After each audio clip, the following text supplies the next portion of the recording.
Olá, bem-vindos e bem-vindas ao Café com o Investidor. Eu converso hoje com Eduardo Sirotsky Melzer. Ele é fundador e CEO da EB Capital e conhecido como Duda Melzer. Duda, é um prazer recebê-lo aqui no Café com o Investidor. Oi, Ralf, prazer é meu estar aqui com vocês. Já tinha programado de fazer essa conversa antes aí, por essas agendas, né, tão conturbadas, a gente acabou postergando, mas estou muito feliz de estar aqui e poder falar com todo esse teu público sensacional e, aliás, como repercute esses teus cafés, essas tuas entrevistas. Tô até nervoso aqui, Ralf. Não, fica tranquilo. É suave, é um cafezinho suave, não é forte. Tá ótimo, tranquilo, vamos embora. Vamos lá, obrigado, Duda. Eu sempre começo o Café com o Investidor perguntando como surgiu a EB Capital. Legal. A IB Capital é uma empresa que foi fundada, uma empresa de investimentos, né, basicamente de private equity, fundadas por mim, pela Luciana Ribeiro e pelo Pedro Parente. Eu, a Luciana Ribeiro e o Pedro Parente temos uma história em conjunto de mais de 20 anos. E a gente sabe que para trabalhar junto no ambiente de investimento, o fato de estar muito tempo juntos é muito legal, é uma vantagem competitiva muito grande. Nós trabalhávamos no Grupo RBS, empresa da minha família. O Pedro era o principal líder da empresa, na gestão, era o CEO da empresa. E a Luciana trabalhava lá há muitos anos já, até antes do Pedro. Eu morava nos Estados Unidos e o Pedro me convidou para trabalhar na RBS. Eu voltei dos Estados Unidos para a RBS e lá nós começamos a nossa relação.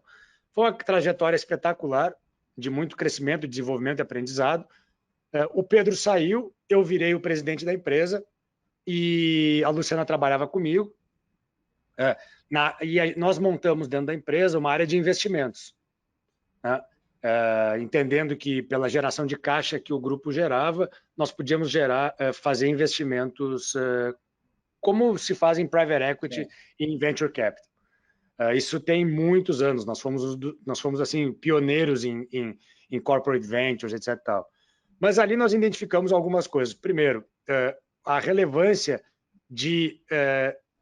do aporte real de gestão nas empresas investidas. E esse é muito do nosso expertise, né? Nós temos origem em gestão. Pedro Parente, Luciana, eu, nós sabemos que, nós aprendemos que quando se coloca a gestão para valer nas companhias, essas companhias sim podem crescer. E nós vimos que tinha um caminho sensacional no mercado de empresas que tinham alto potencial de crescimento, em setores muito legais, mas que precisavam dessa gestão. E aí, por trás de tudo isso, um desejo, um sonho muito grande de eu ter a minha própria empresa. Eu queria ter o meu negócio, né, com a cultura que eu queria poder estabelecer, com as pessoas que eu gostaria de construir juntos, etc. e tal. E aí nós nos associamos e construímos a IB Capital. E a nossa visão, ela é uma visão relativamente simples. É uma visão que traz... Nós acreditamos no Brasil, mas nós conhecemos o Brasil. O Brasil é um país cíclico. De tempos em tempos, o Brasil enfrenta a crise.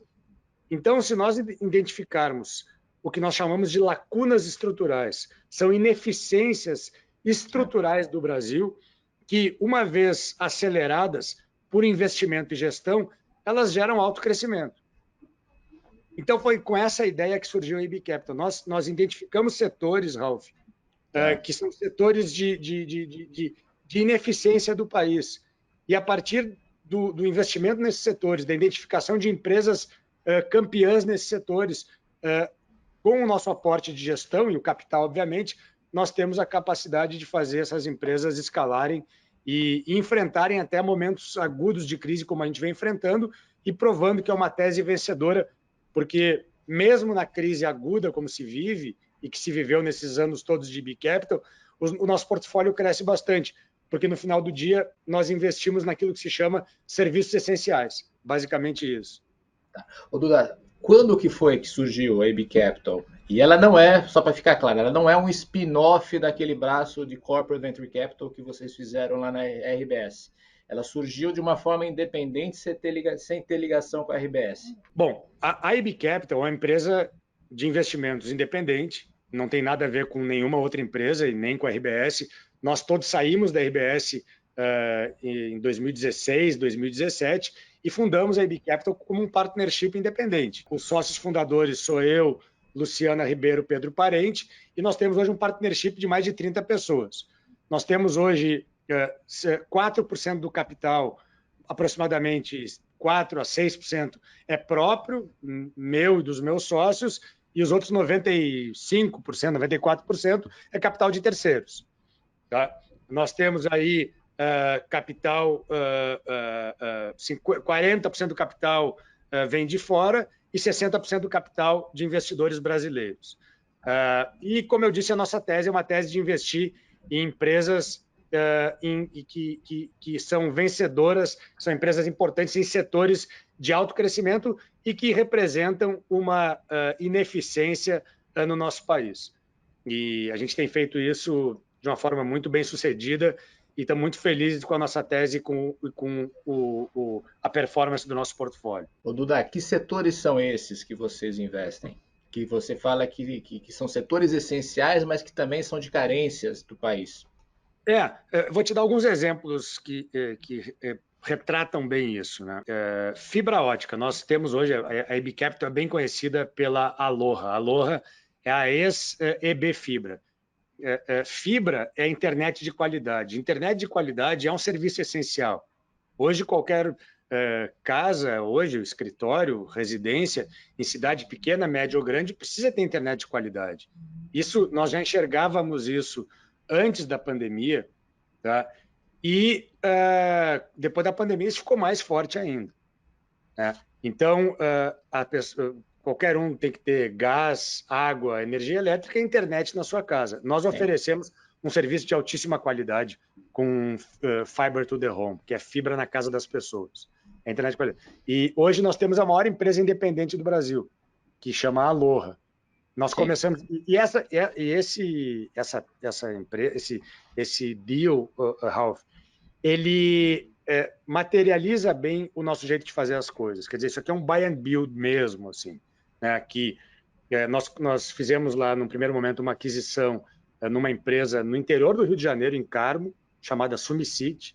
Uma empresa que tinha, na ocasião, 2018, tá? Tinha 90 mil assinantes.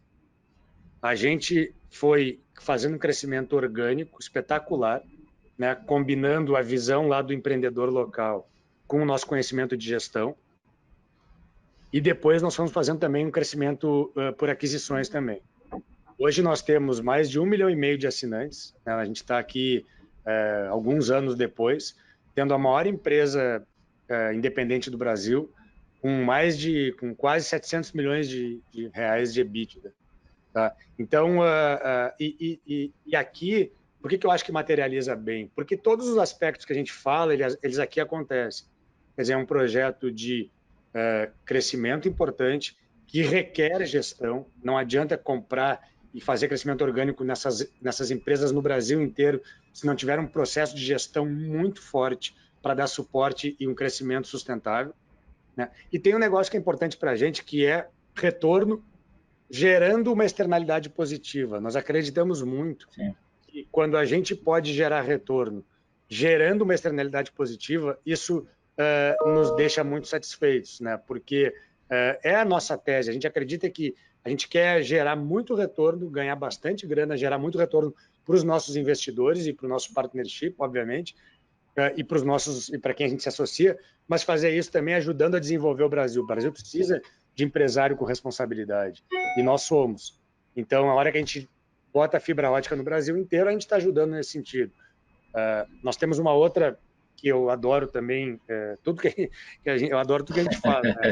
Mas tem uma outra que eu acho que materializa super bem, que é a Pros Educação, que é uma empresa de educação profissionalizante, que é um setor que ele, até pouco tempo atrás, ele é pouco valorizado no Brasil, mas que, no nosso ponto de vista, resolve dois problemas absolutamente estruturais do país. Educação de um lado e emprego de outro. O sujeito entra na Pros, ou nas escolas da Pros, em 2 anos ele sai com uma educação melhor e sai empregado. Porque toda a filosofia da PROS, como escola profissionalizante, é que no final do período, o aluno ele sai com um emprego, porque a PROS tem os acordos com as instituições que precisam dessa mão de obra da PROS, auxiliar de radiologia, de enfermagem e assim por diante. Então, é um negócio maravilhoso. Hoje nós começamos há pouco mais de 2 anos atrás, é um negócio também que começou adquirindo algumas empresas independentes, muito parecido com a filosofia da Fibra, e hoje a gente chega aí com mais de 100 mil alunos e com um projeto de crescimento espetacular. Sensacional. Ô, Duda, pelos dois exemplos que você me citou, me parece que você começa comprando uma empresa, vai colocando gestão e vai comprando outras empresas ao redor para dar corpo. Essa é a estratégia de vocês? Vocês sempre começam com uma aquisição e a partir dela vocês vão criando uma tese de consolidação para que essa empresa cresça, ganhe mais corpo, atinja a escala? É, a premissa muito relevante por trás do que a gente faz é poder enxergar a escala do negócio. Quer dizer, a avenida que a gente está entrando, ela precisa ser uma avenida de muito crescimento. E esse crescimento ele se dá de duas formas: de maneira orgânica e também por consolidação e aquisição. Por isso que eu reforço muito o tema da gestão, de poder estar por perto e poder ajudar. Porque na hora de fazer um processo de crescimento orgânico e por consolidação, se não tem uma gestão muito bem amarrada junto, esse processo pode não ser bem sucedido, porque são muitas amarras ao mesmo tempo. Na contrapartida, se a gente faz algo bem feito, como tem se provado nesses dois casos que a gente conversou aqui agora, o crescimento ele é exponencial, né? E a gente vira um player de muita liderança, com muita vantagem competitiva sobre os demais. Isso faz com que o retorno alcançado nos investimentos seja um retorno muito acima da média de mercado.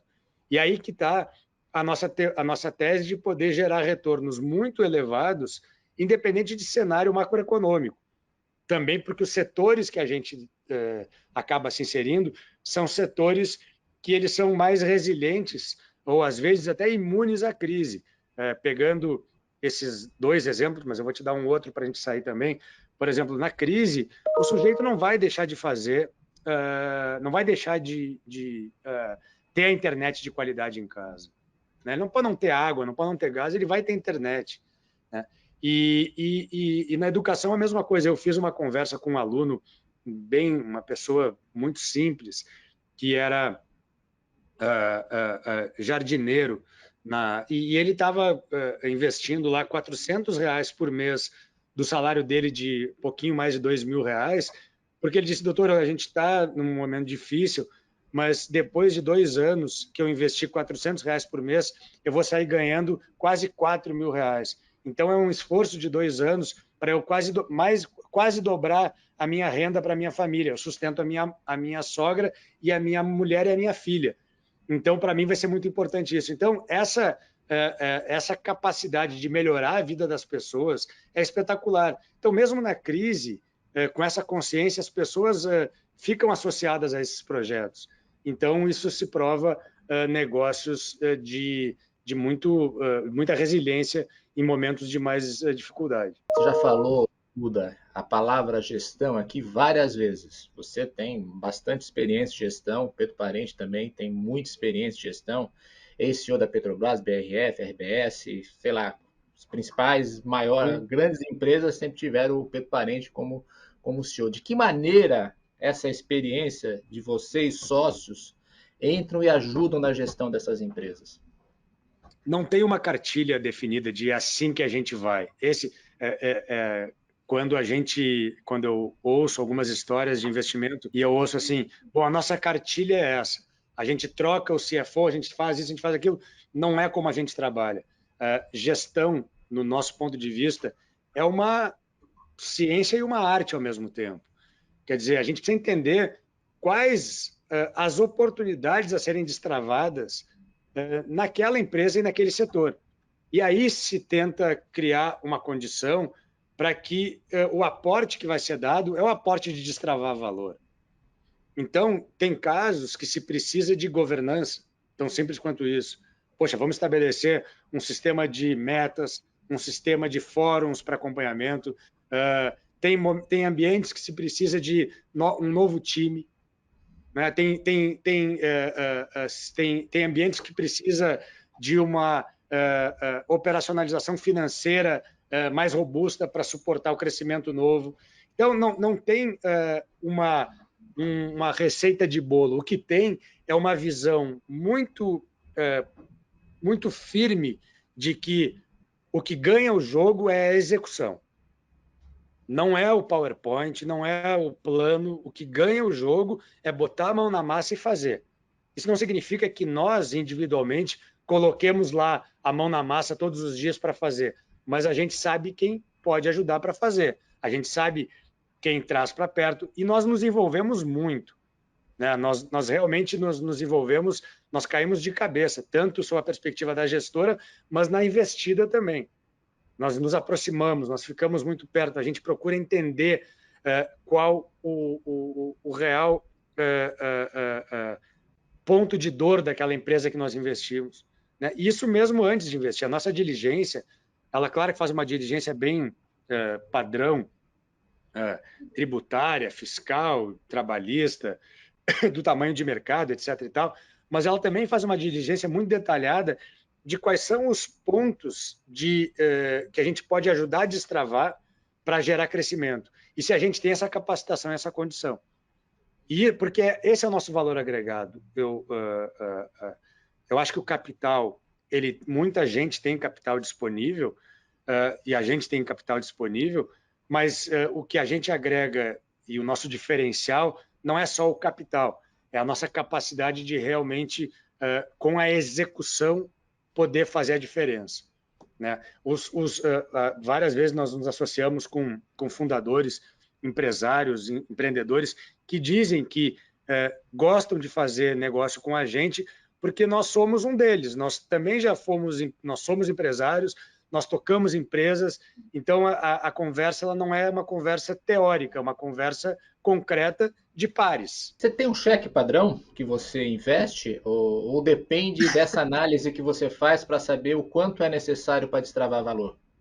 Nós temos um cheque, não tem um cheque padrão, tem um cheque assim, o que a gente gosta de enxergar é o tamanho da oportunidade, tá certo? Quer dizer, tem que ser uma oportunidade robusta, grande, algo que realmente faça impacto. Então, o negócio de fibra, nós investimos aí quase 2 bilhões de reais. Nós temos um fundo agora, que é um fundo liderado pela Luciana, chamado Preferred Futures. É um fundo de temas absolutamente atuais, relevantes, que basicamente viabilizam o ESG, economia circular,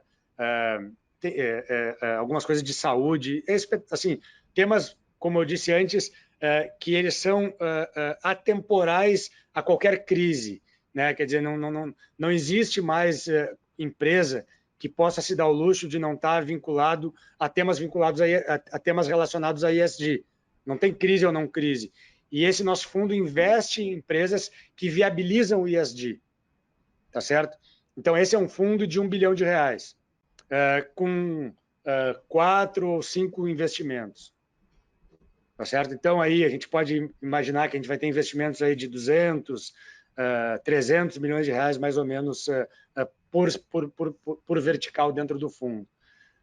Tem uma outra iniciativa muito interessante, liderada pelo Pedro Parente, de infraestrutura sustentável, energia renovável e outros temas como esse. Também é um fundo de 1,5 bilhão, e aqui os investimentos são investimentos aí de 400, 500 milhões de reais, mais ou menos, por iniciativa. E vocês entram para ser majoritário? Nós gostamos de ter, para a gente poder aportar o valor que a gente se propõe, a gente tem que ter um acordo de acionistas muito bom que nos dê a chance de participar. Nós não temos muito a vocação de botar o dinheiro e ficar olhando, sabe? E não é o nosso jeito. O nosso jeito é botar o capital, mas também combinar a capacitação daquele fundador e daquela empresa com a nossa. respeitando muito a cultura da empresa, respeitando o conhecimento e a liderança daquele empreendedor, daquela empresa. Mas a gente pelo nosso compromisso, inclusive com o nosso investidor, nós precisamos colocar o nosso aporte de execução e de gestão no dia a dia daquela companhia. Então, o nosso cheque e o nosso acordo de acionistas, ele prevê isso. Então, a gente pode ter o controle ou pode ter um acordo de acionistas que nos dê muita voz dentro da companhia. Não, perfeito. Você, falando aí dos fundos que você tem, 2 bilhões de fibra, 1 bilhão para ESG, 1 bilhão para energia renovável, uma conta de padaria bem fácil de se fazer, foi 4 bilhões de reais. Quanto você tem para investir hoje? A gente já investiu muito do que a gente já investiu bastante, tem fundos aí que a gente já investiu, e a gente tem hoje 2 fundos rodando com 2,5 bi, eu diria, 2,5 bi de capital, de capital novo para esses fundos novos.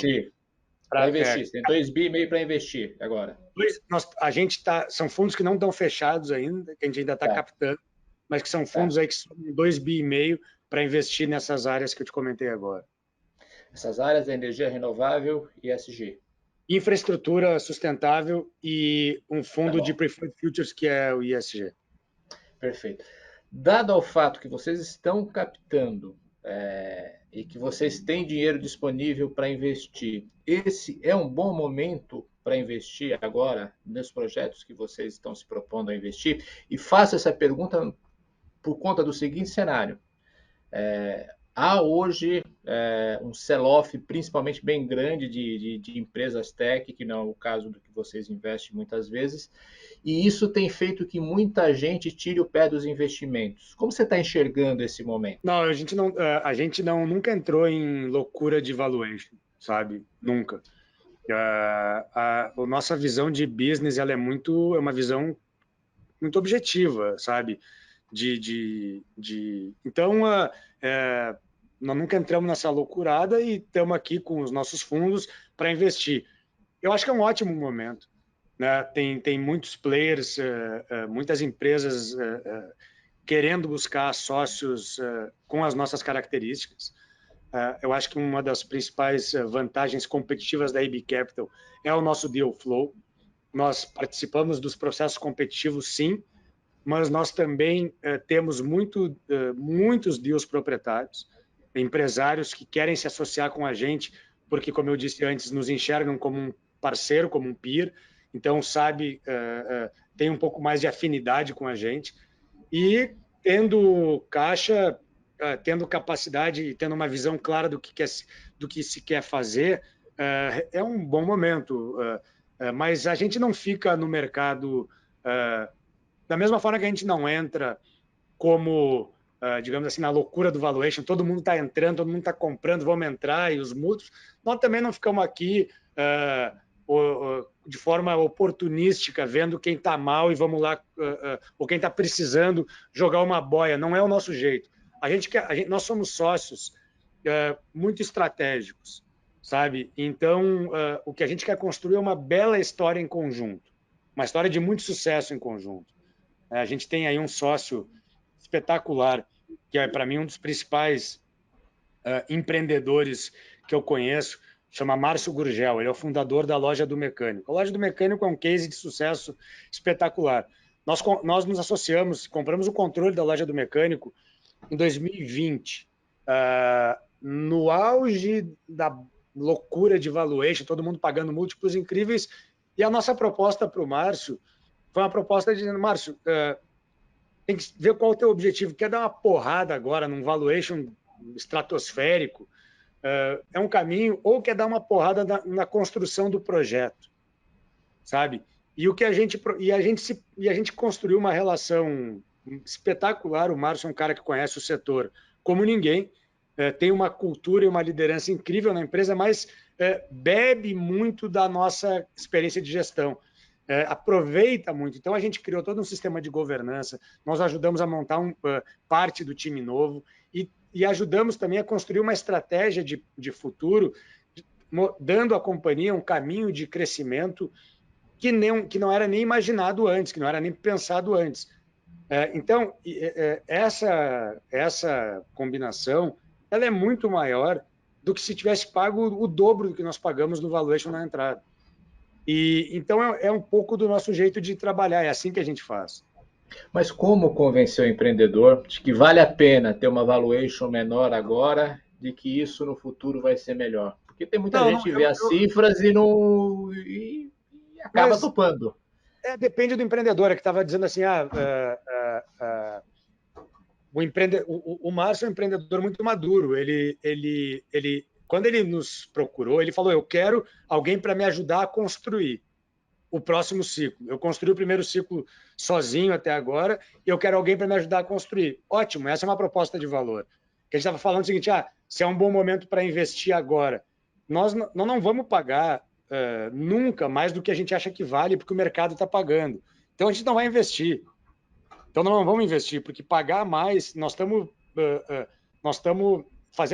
fazendo um desserviço para o mercado. Essa conta volta. Os ciclos da economia mostraram que isso não fica de pé. Quantas bolhas nós já tivemos?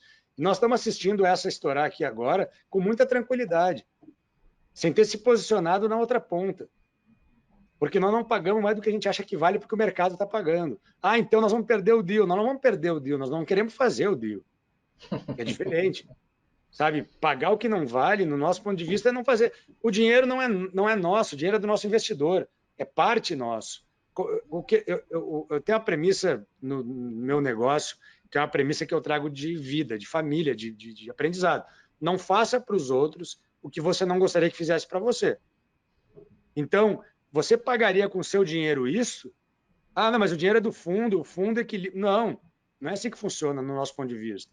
Tá certo? Se é um valor fora do que a gente acha que vale, nós não vamos entrar. Essa disciplina é fundamental, porque a nossa empresa é uma empresa de longo prazo. Não é uma empresa que quer fazer um fundo, 2 fundos, estourou a bolha, beleza, a gente recolhe e vamos embora. Não é esse o tema. Nós queremos fazer uma empresa de longo prazo. Então, nós temos serenidade. Investimento combina com serenidade, combina com tranquilidade, não com pressa e não com jogo de rebanho, onde todo mundo tem que ir também. Sim. Não é a nossa visão. Você acha que houve exageros nesses últimos 2 anos? Eu acho que houve. Eu acho que houve, sim. Eu acho que houve. Passou muita coisa por nós que a gente não conseguia justificar, por mais boa vontade que estivesse. Muita coisa, mas é uma questão matemática, né? Lição básica de economia, oferta e demanda. O excesso de liquidez no mercado e a necessidade de colocar o dinheiro para trabalhar começou a aceitar qualquer coisa, sabe? E aí que eu acho que a disciplina dos gestores é muito importante. Para a gente estava muito óbvio isso. Olha, tem muito dinheiro no mercado. A gente pode virar um business de FII, quer dizer, captar toda essa grana e entrar num monte de negócio que a gente nem sabe se vai dar certo ou não vai dar certo, ou nós queremos montar uma empresa de verdade para ficar aqui para sempre. Então, nós vamos dizer não para um monte de coisa, nós não vamos captar tudo que a gente pode captar e vamos fazer com disciplina o que a gente se propôs a fazer. Então, nós não participamos desses exageros, nós não concordamos com esses exageros. Nós não achamos. E o excesso de liquidez, todo excesso ele não é positivo. Todo o excesso, como já está no nome, ele não é legal. Então, a gente observou com muita cautela todo isso que aconteceu. Então, ok. Agora, muita coisa passou pela gente que a gente olhou sem que a gente não conseguia justificar. E a gente agradeceu. E outros fizeram. E aí, como eu te falei antes, a gente não acha que perdeu. A gente acha que não quis fazer. Porque a gente não quis entrar em negócio que cobra o que a gente acha que não vale. Você se arrepende de algum negócio que você não entrou? Falou assim, poxa, não vi a oportunidade ali? Não dá, eu acho que de novo, esse negócio de investimento que passa muita coisa pela gente, eu acho que a gente tem que se arrepender quando a gente faz alguma coisa que está fora do combinado. Quando a gente ganha dentro do combinado, quando a gente eventualmente não ganha dentro do combinado, a gente está cumprindo com a disciplina. E, para mim, essa é a principal receita de um futuro sustentável de uma empresa de investimento. Cumprir com a sua disciplina. poderia ter feito um negócio fora da tese, que apareceu, que era maravilhoso, e que a gente não entrou, e deu super certo, poderia, mas aí eu também poderia ter dado errado. E se tivesse dado errado com alguma coisa fora da tese, o problema é sério, porque eu estou fazendo algo diferente do que eu combinei com o meu investidor. Tá certo? Eu conheço muito player local e internacional que foi descredenciado de investidores institucionais porque, inclusive, ganharam, mas com algo que não estava no combinado, fora dos bylaws e da regra do fundo. Sabe? Não é que o cara perdeu, o cara ganhou, mas não era combinado. Então, o cara tomou um risco diferente do combinado. O importante é a disciplina e manter os acordos. Então, eu vou ser muito honesto, eu não me arrependo, porque a gente manteve uma disciplina muito grande de fazer aquilo que foi combinado. Alguns negócios que passaram pela gente dentro do combinado e que a gente não entrou e que foram super bem, putz, pena que a gente não entrou. Tá? Mas esses que eventualmente estouraram, deram uma porrada, etc. e tal, mas que não estava bem na nossa tese, zero de arrependimento. Porque assim como eles deram bem, poderiam ter dado mal, e aí o que ia prejudicar não é que a gente ia perder num negócio, a gente ia perder a credibilidade enquanto empresa. E nosso negócio, principal ativo, chama-se reputação. Esse é o principal ativo. Você falou que investimento tem que ser feito com serenidade, mas muita gente atribui, tanto ao Venture Capital como ao Private Equity, uma outra palavra, risco. Qual o risco que você está disposto a correr? É que eu acho que a serenidade e a tranquilidade, elas não estão diretamente vinculadas ao risco. Elas estão vinculadas à disciplina da compreensão do risco. Eu estou disposto a correr o risco que a gente consegue entender qual é. Então, nós temos lá uma regra muito firme para cada fundo, onde a gente estabelece o tipo de empresa, o tamanho da empresa, o padrão da empresa, e é no combinado que a gente vai. Nós não temos um risco pré-definido. Nós não temos como é que se define risco? O principal risco para a gente é a capacidade e a integridade de quem a gente se associa. Esse é o risco número 1. Quem é o nosso sócio do outro lado? Com quem a gente está se juntando? Né? O outro risco é o risco da qualidade do produto, do serviço da empresa com quem a gente está se associando. Então, a gente já investe em empresas um pouco maiores, que elas já passaram pelo Vale da Morte, elas já provaram que o seu negócio tem uma aceitação de mercado e tem um mercado conquistado. E com isso, a gente vai medindo o risco, mas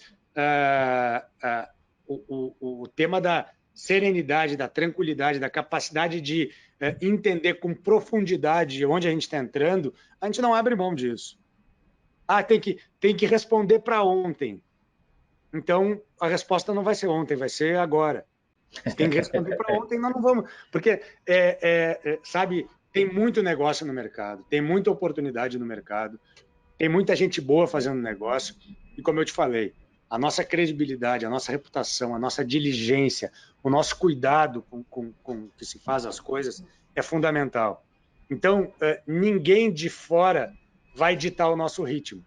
Eu respeito quem precisa de uma definição para ontem, mas nós não vamos mudar a nossa disciplina, voltando aqui a essa palavrinha tão importante, em função da necessidade de uma outra empresa. Porque a nossa empresa tem a necessidade de ter disciplina. Isso, a gente pode acelerar, a gente pode ser bastante ágeis, nós temos disposição de trabalhar 24 horas, 7 dias por semana, não tem problema nenhum. Tem vezes que faz fast track mesmo. Mas essa disciplina de garantir que a gente olhou tudo que a gente precisa olhar, a gente não abre mão. Legal. Ô, Duda, fala um pouquinho da sua trajetória profissional. Você sempre trabalhou no mercado de investimento, no mercado financeiro? Qual que é? Não, por onde não. você começou? Não, eu fui empreendedor em lá 98, 97, empreendedor analógico, não tinha muita internet ainda, eu tinha uma atividade no comércio. Depois, em 2000, 99, 2000, eu fui para os Estados Unidos, fiz MBA na Universidade de Harvard, depois trabalhei nos Estados Unidos por 3 anos E aí eu voltei para o Brasil para trabalhar na RBS. O Pedro Parente tinha assumido a RBS e o Pedro Parente, junto com o Nelson Sirotsky, que é o meu tio, os dois lideravam a RBS, o Nelson era o chairman, o Pedro Parente era o CEO, me trouxeram de volta para o Brasil. Eu trabalhei com o Pedro, direto com o Pedro, por 8, 9 anos na RBS. Lá na RBS eu fiz uma carreira espetacular, aprendi muito, me desenvolvi muito, cresci muito. É uma empresa de muita excelência, uma empresa de muito foco em resultado, uma empresa muito preocupada com crescimento, com desenvolvimento, e uma empresa aberta para diversificar. Isso, para mim, foi muito legal, porque quando eu estive lá, tanto quando eu trabalhava para o Pedro, depois quando eu assumi, eu fiz um trabalho que eu adorei, muito importante, de investimento, né? E ali eu comecei a ver as oportunidades de investimento, e foi ali que surgiu a ideia da IBCAP. Sim. Né? E aí, depois, em 2016, eu saí da RBS, começamos a montar a IB Capital, em 2017 a gente funda a IB Capital. E desde lá a gente tem feito um trabalho que está super feliz. Agora, eu não posso deixar de notar, ou pelo menos de comentar aqui contigo, que você é de uma família de investidores que atuam em praticamente todas as pontas de investimentos. O seu irmão Geraldo com a IBCID, o seu irmão Pedro com a IGA e você com a IB Capital. Se for ver, cada um está atuando em ciclos diferentes de investimentos. Exatamente. A gente tem acho que talvez por ter origem numa família empresária, desde pequenos nós convivemos muito com o ambiente de negócios. Nós somos todos muito empreendedores. Há muitos anos a gente faz investimentos, muitos anos, de forma lá atrás não tão sofisticada como a gente faz hoje, mas ao longo do tempo a gente foi vendo o nosso DNA, a nossa vocação e o nosso desejo de profissionalizar isso e cada um montar a sua empresa. E realmente, hoje nós temos aí esforços, cada um no seu estágio, no seu setor, mas todos participando ativamente. Duda, a gente está chegando ao final, faço um bate-bola, perguntas e respostas rápidas. Vamos lá? Vamos lá. Quem te inspira? Nossa, quem mais me inspira para eu viver a minha vida com energia, com amor, com paixão e com muito trabalho é a minha família, a minha mulher e meus 3 filhos. Eles que me inspiram todos os dias.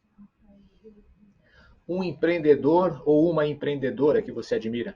Essa pergunta ela é sacana. Tem tanta gente, pô, a gente que trabalha no ramo do investimento convive com tanto empreendedor, com tanta empreendedora. Mas eu vou falar de uma específica aqui que, entre tantas outras que eu admiro, que é a Luísa Trajano. Eu fiquei muito amigo da Luísa Trajano e acho a Luísa uma mulher espetacular. Acho ela uma empresária de sucesso, mas, sobretudo, eu acho ela uma empresária contemporânea. Por isso que eu me identifico com ela e por isso que ela me inspira. Porque ela é uma mulher que busca o crescimento da empresa dela, ela busca o desenvolvimento da companhia dela, mas ela faz isso sempre conectando com um objetivo social grande. Não é que ela está abrindo mão do lucro pelo social, e nem que ela está olhando só o social, sem olhar o lucro, mas isso que eu acho atual da Luísa. A Luísa tem um comprometimento grande com o crescimento e desenvolvimento, com o lucro, com o retorno, mas também com o social. E eu adoro isso, é como eu também pauto a minha vida. Então, eu poderia homenagear tantos outros aqui, né? E me vem à cabeça pessoas próximas de mim que eu acho incríveis. O meu avô foi um empreendedor à frente do seu tempo, fundou a empresa da minha família, um cara de visão. Pessoas da minha relação próxima que eu adoro, Nizam Guanais, Luciano Huck, são empreendedores nas suas áreas. Edu Lira, da Gerando Falcões, eu acho um empreendedor fantástico, um cara também que venceu todos os obstáculos possíveis, mas eu vou homenagear aqui a Luísa Trajano. Vocês estão juntos ou estiveram juntos no Unidos pela Vacina, nessa iniciativa? Muito juntos no Unidos pela Vacina, e ali eu já conhecia a Luísa, muito, mas ali eu vi a força de trabalho e a força empreendedora da Luísa com um foco em resultado espetacular. Um erro? Um erro, Ralph. Quando eu fundei a IB Capital, eu tinha uma certa síndrome de vira-lata.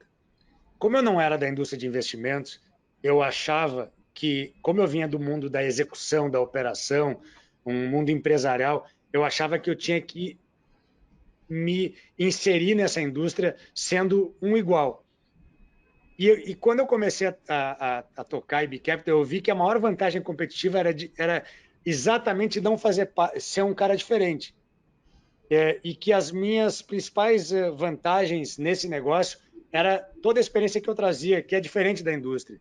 E por um tempo eu quis ser comum da indústria, quis trazer as coisas. E aí me juntei de gente, trouxe pessoas para o nosso ambiente na IB Capital que validavam, digamos assim, muito o perfil da indústria, mas o que tem de pior na indústria. E esse foi um grande erro que eu cometi logo no início da IB Capital e que paguei um preço alto por isso. Então, a minha lição é o melhor da gente é quem a gente é de verdade. É a maior segurança que a gente tem que ter, quem nós somos mesmo. Então, esse foi uma lição importante que eu tive. E um acerto? Acerto foi ter tido a coragem de fundar a IB Capital e me associar ao Pedro Parente e à Luciana. Nós temos uma relação profissional, obviamente, de respeito e muita complementariedade. E, além disso, nós temos uma relação de amizade, de parceria, de cumplicidade muito grande. Isso dá um conforto para cada um de nós muito grande. É uma sorte poder ter sócios como a Luciana e o Pedro, que têm uma visão, a mesma visão, os mesmos valores, complementariedades de capacitação, mas que a gente tem assim um respeito enorme. Como eu digo em casa para minha mulher, para o Pedro Parente e para a Luciana, pode entregar a senha do cofre, a chave do cofre, e porque são pessoas da minha mais alta confiança e que é com eles que eu quero associar a minha reputação, a minha credibilidade e a minha força de trabalho para construir a trajetória da IB Capital que a gente vem construindo. Um livro? Eu tenho me debruçado muito nas biografias. A gente estava falando dos erros e dos acertos, e a melhor forma de aprender, no meu ponto de vista, é passando pelas oportunidades e pelas vivências. E as biografias têm me dado muita luz nesse sentido. Acabei de ganhar de um amigo meu a biografia do Churchill. Eu estou lendo, está sendo assim espetacular. É um estrategista de primeiríssima linha, e eu tenho já inserido coisas no meu dia a dia que eu tenho aprendido nessa biografia. E, Duda, por fim, um hobby? Um hobby, eu adoro fazer esportes, todos os tipos de esportes. Sou um cara que tem o esporte no meu dia a dia, mas meu maior hobby é poder viajar com a minha família, com a minha mulher e com meus filhos. Para mim não tem nada melhor, nem que seja um final de semana, para fazenda, ou uma viagem mais longa, o que seja, mas poder estar com a minha mulher e meus 3 filhos numa viagem é a coisa que eu mais gosto, é um dos meus melhores hobbies. Legal, Duda. Foi um prazer recebê-lo aqui no Café com o Investidor, ouvir a sua história e também a história da IB Capital. Rafa, muito obrigado, prazer imenso estar contigo aqui. Vamos estar juntos numa próxima. Legal. Este foi o Café com o Investidor. Eu conversei com o Eduardo Sirotsky Melzer. Ele é sócio, fundador e CEO da IB Capital. Você pode assistir este programa nas páginas do Neofeed, neofeed.com.br, ou na nossa página no YouTube. Você também pode ouvir esse programa no seu tocador preferido de podcast. Muito obrigado e até o próximo episódio.